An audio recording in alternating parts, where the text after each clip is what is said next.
What the heck is this? I see a giant everywhere. You guys don't know Back music. before they started killing people. When I was young, It was safe. we played a guitar and that's all we had. We didn't have this other stuff. Even when they didn't stop, I'd jump in their car. That guy on steroids? What's going on with that voice? John's back. I love John. Oh, John, we love you, man. Miss you. So, I would like in the future for you to do an entire show just in that voice and not explain it, We need not address it, just do it in that voice. in John's voice, Yes. That's a good show. we need lozengers for that. Oh, sucker. man. I need oxygen. But people who remember, because would remember John. I mean, that character, he just was. I could do it. My wife asked me once in a while. It hasn't been years. What the hell? You should do John's voice because You know, I saw you parking in that handicapped spot. That's for me. God dang it. I know. Get out of that spot. I couldn't. I've got no breath because I had to park in the parking lot. You stopped at my oxygen tank. All right. I know this was just over a year and a half ago. I proclaimed right here on the show that Tiger would never win again. That Tiger was done.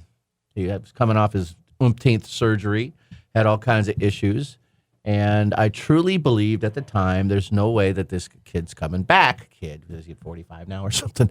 This young man's coming back. And Nicki, who's always been 100% supporter of Tiger, even back when Tiger was having off rails a little bit. I have to admit that I believe I was right there with you. But Nicki never budged. She never moved and she never budged. She always said he'll be back. He's going to win again. Well, if he wins again, it won't be anything big. As if he might win, the member guest championship or something, or maybe a club championship at an Orange County golf course in Florida. I don't know. But shortly after that, when he came back, you can see he had a little spark in him, and then he won the Tour Championship, which was one of the most amazing things I've ever seen on TV. Yeah, that was awesome. When he came down the last fairway, we haven't seen that since the likes of Bobby Jones, when there wasn't TVs to watch. And the people running down the fairway, and they're trying to hold him back, and then that didn't happen this year. So, yeah. It was kind of anticlimactic. Because that was just the hugest, probably one of the biggest wins in golf until April of this year, when Tiger came back and won the Masters. Unbelievable. I mean, not only that, he won a major, which I just never thought. And, who really thought he was going to win the Masters again? Or if he was going to win, it probably would have been the Masters. But no way. So I was 100% wrong. And then you have to start to become a fan, right? And I am, because I'm a fan of golf. But it took a little while to become a fan of Tiger after some of the things that he did in his past. But past is past. So Tiger is now a softer, gentler Tiger Woods. So Nicki and I were talking about it just the other day.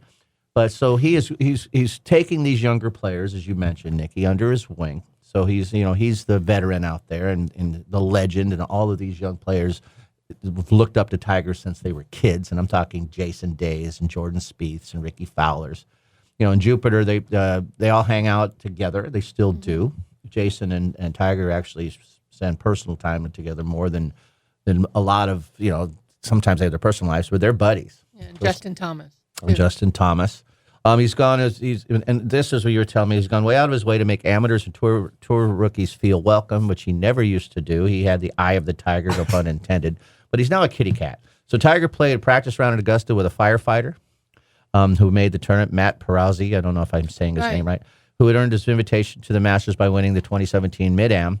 Wood sent him a letter, congratulations, and on his feet, and thanked him for the work he does as a firefighter. They ended up playing golf together. I mean, Tiger, that was things that Tiger would never have done in the past. That's awesome. Wood's even more forthcoming with the media, answering questions about his personal life at the Masters. He would never do that. He would walk away because the people were bombing him. He was getting McCorded. Yeah. Right? Yeah. Everywhere he went. But a lot of it he earned. I mean, it was, what I mean. There was questions that should have been asked, but so he would avoid it. He's not avoiding the media anymore, and he's and that's kind of nice. He's also got a warm, funny side. I guess he's always been real funny, but we never saw it. Right. Everybody knows him, says he's hilarious.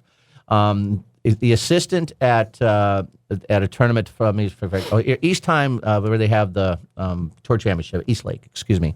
Locker room assistant, long time, saw a big difference in that. He's won there a few times, and Wood is friendlier just now, fellow players. He's friendly with the club staffs, not just the players. He's willing to pose for pictures, sign autographs, and generally seemed happy, which was a 180 from what he used to be all the other years. This year he came in really friendly. So you could see there's a change. So he's not just a Tiger, he's kind of a kitty cat now. And I am sorry for what I said. I really believed it at the time, though. I was hoping he would not win. I just believed he never would. Yeah. It really shows what a true champion and stud he is. But it shows you how bad it was, too. You know? I mean, he was not in good shape. Oh, he's been broke. He's so badly broken. Yeah. So it's, I'm a baby about my little injuries, but he's got, so much worse stuff than happened to me. With his spine's fused and surgeries all over the place. But he knows how, and he changed his swing. He had to. Right. Doesn't bend the way he used to bend or twist. And he still beats it out of the ground and learns how to win. He's a champion of all champions. So. Have you seen? And he just tied 82. Yeah. Right? Yeah. He just tied Snead's. How different does he look compared to that mugshot when he got busted in the car with the drugs? Man, no. And that was the time we all just said, it's over. It's over. And exactly. Yeah, I understand exactly where you were coming from, Billy, and I felt the same way. And I'm incredibly happy that he has rebounded in the way he has. No doubt. And even Nicki said he's good for young people. For a while, he was great for young people, right? When he first came out, he exploded the golf world. Not only for golf businesses. Golf courses are opening one a day. And so he did what he did for the tour players, the money he did and brings in. The Masters tickets went up $2,000-$3,000 because he's in the field each. Right. But what he's doing for kids again, because every kid knew Tiger's name for a while. And they should. The whole world knew his name. It's one of the most recognized names ever. But then it was kind of we did a whole year without saying the T word. Do you remember that? And do you remember? I think if I have the timeline correct, that's when the Averitt brothers were down at the Sherwood at the shootout, and then cried. And they ran into Tiger Woods in the parking lot, and he just blew right by. No one around. And there was nobody around except them. There's little boys. Mr. Woods signed this, and he just didn't even look at him. And he must have had who knows what was going through his mind.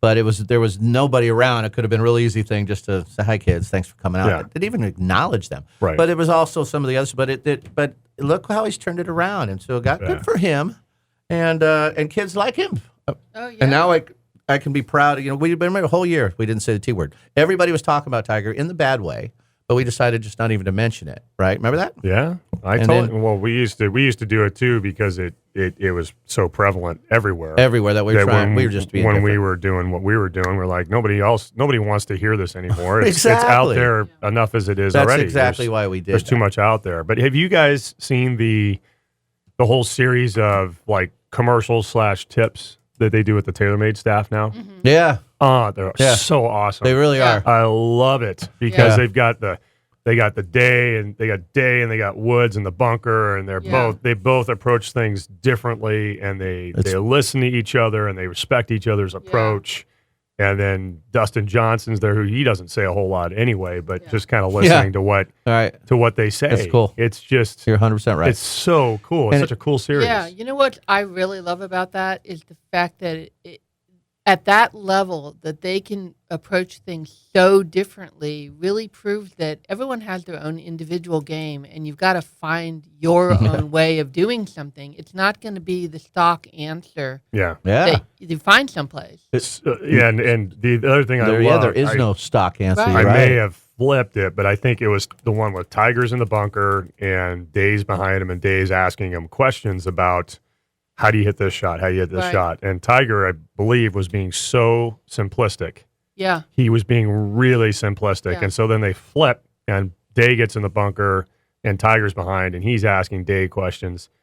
And Tiger's just shaking his head going, I could never think that way. Right. And then I read an article later. Phil Mickelson's formulas and stuff, too. His brain's all over the place. I read an article just yesterday morning that I thought was fascinating because after seeing the Day and Woods in the bunker on that segment for promoting TaylorMade, it talked about Day's trying to figure out why his scoring has changed, but he doesn't like getting into stats, so he actually has somebody who does his stats for him.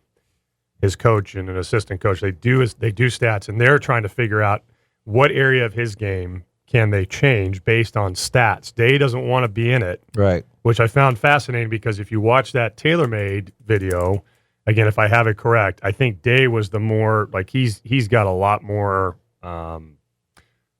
detail in his game than like Woods. Woods is like, well, if I want to hit this shot, I just swing to this side. If I want to hit this shot, I take my hands and set them back.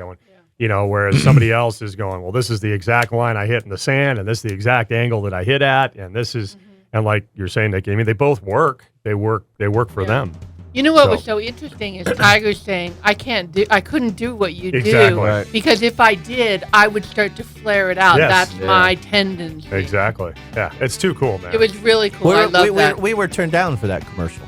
Well, we were. We were, huh? Yeah. We were in the top 20. It was only once we started the history segments back up again. Now there's interest again. Yeah. All right, man. You guys are listening to Golf Talk Radio with Mike and Billy. Bakersfield, you're not going to get our second hour, but you can get us on podcast, as can everybody else, at golftalkradio.com anytime. Thank you, Bakersfield. And don't forget to check out golftalkradio.com to get those podcasts. Those of you listening in San Luis Obispo, stay with us. On the other side, what do we have, Mr. Gibbs? I don't know. We got a whole bunch of stuff. I've got some really cool Tiger stats. We have Tiger stats. Oh, and we have what happens when you play too much golf. Yes, that was fortunate. Yes. It's amazing Nicki still has a place Stay to with play. us. I know, really.